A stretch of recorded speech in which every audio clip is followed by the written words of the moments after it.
कृष्णाय वासुदेवाय हरये परमात्मने प्रणतक्लेशनाशाय गोविंदाय नमो नमः। श्री श्री राधा माधव की जय। श्रीमद् भगवद गीता की जय। श्रीमद् भगवद गीता का अध्याय 6 और श्लोक संख्या 10 का भी हम पाठ करेंगे।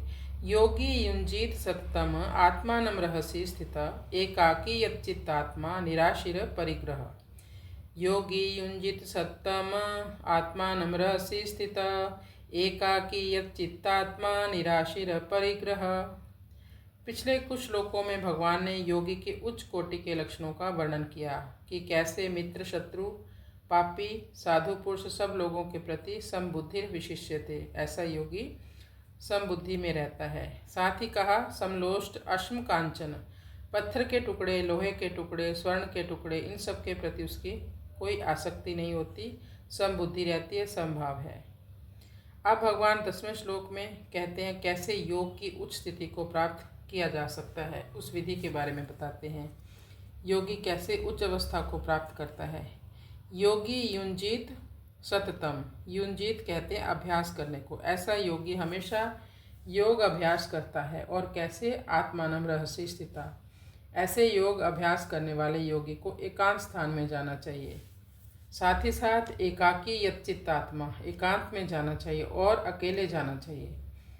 अपनी इंद्रियां अपने वश में करके निराशीर, बिना किसी व्यक्ति या वस्तु से इच्छा रखे, यानी इच्छा रहित होकर, क्योंकि यदि किसी व्यक्ति से इच्छा होगी तो फिर उस व्यक्ति का चिंतन होगा ध्यान में, परमात्मा का चिंतन नहीं होगा। अपरिग्रह यानी बिना किसी संग्रह के, बिना किसी स्वामी भाव के, क्योंकि ऐसा योगी भी कुछ ना कुछ साथ में रखता है। इसके बारे में आगे चलकर भगवान बताएंगे। फिर भी यह कठिन मार्ग है, इसलिए अर्जुन इस अध्याय के आगे चलकर कहेंगे कि मेरे द्वारा यह मार्ग संभव नहीं है। एक तो एकांत स्थान में जाना, अकेले जाना, हर प्रकार की सुख सुविधाओं का त्याग करना, मन और इंद्रियों को वश में रखना और किसी से कोई प्रयोजन ना रखना, आशा ना रखना, और सततम यानी 24 घंटे इसी ध्यान में रहना, यानी गृहस्थ आश्रम में ये संभव नहीं है। अर्जुन पहले भी युद्ध के लिए तैयार थे और अंत में भी उन्होंने युद्ध किया। केवल बीच में वे युद्ध को पाप समझने लगे थे, तो भगवान के समझा देने से उन्होंने युद्ध करना स्वीकार किया। इस तरह प्रसंग कर्मों का होने से गीता में कर्मयोग का विषय आना तो ठीक ही था, पर इसमें ज्ञान योग, भक्ति योग आदि कई पारमार्थिक साधनों का वर्णन कैसे आ गया। उनमें भी यहाँ ध्यान योग का वर्णन आया, जिसमें केवल एकांत में बैठकर ध्यान लगाना पड़ता। यह प्रसंग ही यहाँ क्यों आया।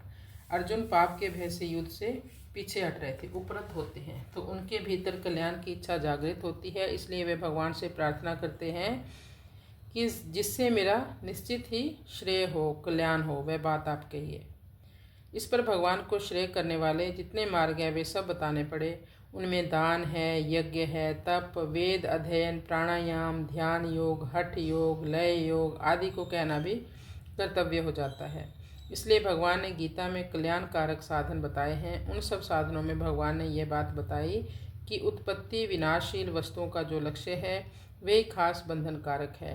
अगर साधक का लक्ष्य केवल परमात्मा का हो तो फिर उसके सामने कोई भी कर्तव्य कर्म आ जाए उसको समभाव से करने पड़ेंगे। समभाव से किए गए सबके सब कर्तव्य कर्म कल्याण करने वाले ही होते हैं। अब भगवान ध्यान योग का वर्णन शुरू करते हैं।